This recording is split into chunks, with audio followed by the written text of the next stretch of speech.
ଆଜିର ଭିଡ଼ିଓରେ ଆମେ କୋଡ୍ 2ର ୟୁନିଟ୍ 2 ଗଳ୍ପ ଓ ଉପନ୍ୟାସ ରହିଥିଲା ସେଥିମଧ୍ୟରୁ ଆମେ ଉପନ୍ୟାସ ସମ୍ପର୍କରେ ଆଲୋଚନା କରିବା। ଉପନ୍ୟାସର ପ୍ରକାରଭେଦ। ଉପନ୍ୟାସକୁ ବିଷୟବସ୍ତୁ ଦୃଷ୍ଟିରୁ ବିଭିନ୍ନ ଭାଗରେ ବିଭକ୍ତ କରାଯାଇଛି। ସେଗୁଡ଼ିକ ହେଲା ସାମାଜିକ ଉପନ୍ୟାସ। ସମାଜର ନିଛକ ପ୍ରତିଛବିକୁ ନେଇ ଗଢ଼ିଥାଏ। ସମାଜର ବିଭିନ୍ନ ବିଷୟବସ୍ତୁ ଓ ସମସ୍ୟା, ମୂଲ୍ୟବୋଧର ଅବକ୍ଷୟ, ମଣିଷର ହସ କାନ୍ଦ, ସୁଖ ଦୁଃଖ ଏହାର ରଙ୍ଗଜୀବୀ ଯେଉଁ ଉପନ୍ୟାସରେ ମାନବର ବାସ୍ତବ ରୂପ ରୂପାୟିତ ହୁଏ ତାହାକୁ ସାମାଜିକ ଉପନ୍ୟାସ କୁହାଯାଏ।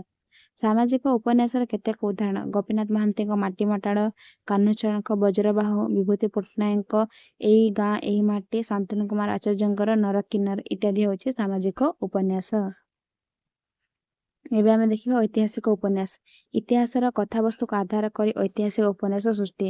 ଇତିହାସ ବା ବାସ୍ତବ ଚିତ୍ରକୁ ସଂଗ୍ରହ କରି ଔପନ୍ୟାସିକ ସେଥିରେ କଳ୍ପନାର ରଙ୍ଗ ମିଶ୍ରଣ କରିଥାଏ। ଖାଣ୍ଟି ସୁନାରେ ଅଳଙ୍କାର ତିଆରି ହୋଇପାରେ ନାହିଁ, ସେହିପରି ଖାଣ୍ଟି ଇତିହାସରେ ବାସ୍ତବିକତାକୁ ନେଇ ଉପନ୍ୟାସ ଗଠିତ ହୋଇପାରିବ ନାହିଁ। ଅର୍ଥାତ୍ ଏଠାରେ କୁହାଯାଉଛି ଯେ ଉପନ୍ୟାସ ହେଉଛି ଐତିହାସିକ ଉପନ୍ୟାସ ଐତିହାସିକ ଘଟଣାବଳୀକୁ ନେଇ ରଚିତ ହୋଇଥାଏ, କିନ୍ତୁ ଐତିହାସିକ ଘଟଣା ବା ବାସ୍ତବତାକୁ ନେଇ ଉପନ୍ୟାସ ରଚନା କରିବା ସମ୍ପୂର୍ଣ୍ଣ ସମ୍ଭବ ନୁହେଁ। ତେଣୁ ସେଥିରେ କଳ୍ପନାର ଆଶ୍ରୟ ନେଇ ଉପନ୍ୟାସ ଗୁଡ଼ିକ ରଚିତ ହୋଇଥାଏ। ଏସବୁ ଦୃଷ୍ଟିରୁ ଉପନ୍ୟାସ ରଚନା କରିବା ସମୟରେ ଔପନ୍ୟାସିକ ବିଶେଷ ସତର୍କତା ଅବଲମ୍ବନ କରିବାକୁ ପଡ଼ିଥାଏ। ଐତିହାସିକ ଉପନ୍ୟାସ କେତେକ ଉଦାହରଣ: ସୁରେନ୍ଦ୍ର ମହାନ୍ତିଙ୍କ ନୀଳଶୈଳ, ଚକ୍ରଧର ମହାପାତ୍ରଙ୍କର ରଡ଼ଙ୍ଗ ବକ୍ସି, ବାମଚରଣ ମିତ୍ରଙ୍କ ଚନ୍ଦ୍ର ଓ ଚମ୍ପା, ନୃସିଂହ ଚରଣ ପଣ୍ଡାଙ୍କ ସପ୍ତସିନ୍ଧୁ, ବିଭୂତି ପଟ୍ଟନାୟକଙ୍କର ସୁଲୋଚନା ହେବ। ରାଜନୈତିକ ଉପନ୍ୟାସ। ରାଜନୈତିକ କଥାବସ୍ତୁକୁ ନେଇ ଯେଉଁ ଉପନ୍ୟାସ ସୃଷ୍ଟି ହୋଇଥାଏ ତାହାକୁ ରାଜନୈତିକ ଉପନ୍ୟାସ କୁହାଯାଏ। ଏହି ଉପନ୍ୟାସରେ ଦେଶ ବିଭାଜନ, ସ୍ୱାଧୀନତା, ସମ୍ବିଧାନ ପ୍ରଣୟନ, ଅଧିକାର ବ୍ୟବସ୍ଥା ପ୍ରଚଳନ, ସ୍ୱାଧୀନତା ସଂଗ୍ରାମ, ଗାନ୍ଧୀଙ୍କ ଆଦର୍ଶ ଇତ୍ୟାଦିକୁ ଭିତ୍ତି କରି ଉପନ୍ୟାସ ରଚିତ ହୋଇଥାଏ। ରାଜନୈତିକ ଉପନ୍ୟାସ ଗୁଡ଼ିକ ହେଲା ସୁରେନ୍ଦ୍ର ମହାନ୍ତିଙ୍କ ଅନ୍ଧଦିଗନ୍ତ, ହରେକୃଷ୍ଣ ମହତାବଙ୍କ ତୃତୀୟ ବର୍ଷ, ବିଭୂତି ପଟ୍ଟନାୟକଙ୍କ ଦେବକୀ କାରାବାସ, ଅନାଦି ସାହୁଙ୍କ ମୁଖମଣ୍ଡଳ। ପତ୍ର ଉପନ୍ୟାସ। ପତ୍ର ରଚନା ଶୈଳୀରେ ଯେଉଁ ଉପନ୍ୟାସ ରଚିତ ସେହି ଉପନ୍ୟାସକୁ ପତ୍ର ଉପନ୍ୟାସ କୁହାଯାଏ। ଏହି ଧରଣର ଉପନ୍ୟାସରେ ଆତ୍ମବେଗ ଓ ଅନୁଭୂତି ପ୍ରକାଶିତ ହୋଇଥାଏ। ଉଦାହରଣ: ଗୋଦାବରୀଶ ମହାପାତ୍ରଙ୍କ ପ୍ରେମପଥେ। ସ୍ଥିତିବାଦୀ ଉପନ୍ୟାସ। ସ୍ୱାଧୀନୋତ୍ତର ଉପନ୍ୟାସ ସ୍ଥିତିବାଦୀ ଚିନ୍ତାଧାରାରେ ଅନେକ ଉପନ୍ୟାସ ରଚନା ହୋଇଥିଲା।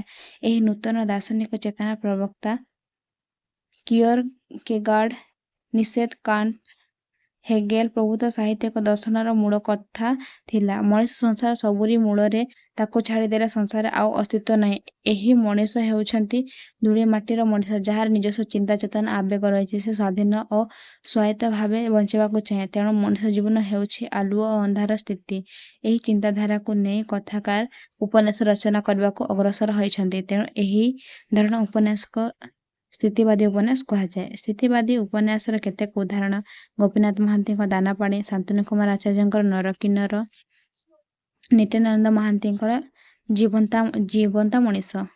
ପୌରାଣିକ ଉପନ୍ୟାସ। ପୁରାଣ ବିଷୟବସ୍ତୁ କେନ୍ଦ୍ର କରି ରଚିତ ଉପନ୍ୟାସକୁ ପୌରାଣିକ ଉପନ୍ୟାସ କୁହାଯାଏ।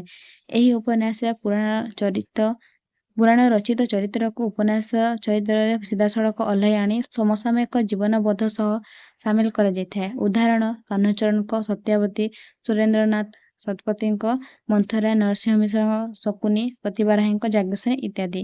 ମନସ୍ତାତ୍ତ୍ୱିକ ଉପନ୍ୟାସ। ଯେଉଁ ଉପନ୍ୟାସରେ ସଚେତନତା ସହିତ ଅବଚେତନ ମନର ରହସ୍ୟ ଉଦ୍ଘାଟିତ ହୋଇଥାଏ ତାହାକୁ ମନସ୍ତାତ୍ତ୍ୱିକ ଉପନ୍ୟାସ କୁହାଯାଏ। ଅର୍ଥାତ୍ ମନର ପ୍ରତିକ୍ରିୟାକୁ ନେଇ ଯେଉଁ ଉପନ୍ୟାସ ରଚିତ ତାହାକୁ ମନସ୍ତାତ୍ତ୍ୱିକ ଉପନ୍ୟାସ କୁହାଯାଏ। ଉଦାହରଣ: ବୈଷ୍ଣବ ଚରଣ ଦାସ, ମନେ ମନେ, ରାଜକିଶୋର ପଟ୍ଟନାୟକଙ୍କର ଚଲାବାଟ ଇତ୍ୟାଦି। ଚେତନା ପ୍ରବାହୀ ଉପନ୍ୟାସ।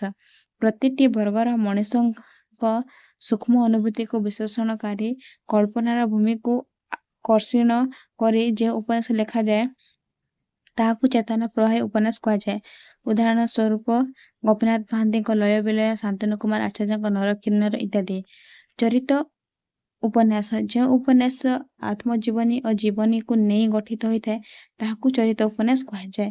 ଏଠାରେ ଉପନ୍ୟାସରେ ଥିବା ଜୀବନୀର ସାମାଜିକ ବ୍ୟବସ୍ଥା, ରାଜନୈତିକ ପଟ୍ଟଭୂମି, ଆର୍ଥିକ ବ୍ୟବସ୍ଥା ଇତ୍ୟାଦିକୁ ତର୍ଜମା କରାଯାଇଥାଏ।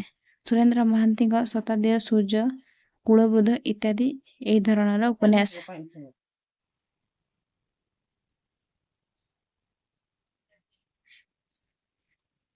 ଅନୁବାଦ ଉପନ୍ୟାସ। ଅନ୍ୟ ଭାଷା ସାହିତ୍ୟକୁ ଅନୁବାଦ କରି ନିଜ ଭାଷା ଓ ଭାଷୀ ପାଠକ ପାଖରେ ପହଞ୍ଚାଇବାକୁ ପ୍ରୟାସ କରାଯାଇଥାଏ, ତାହାକୁ ଅନୁବାଦ ଉପନ୍ୟାସ କୁହାଯାଏ।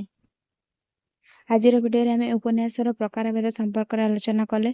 ପରବର୍ତ୍ତୀ ଭିଡ଼ିଓରେ ପୁଣି ଆମେ ଦେଖା ହେବା। ଜୟ ଜଗନ୍ନାଥ।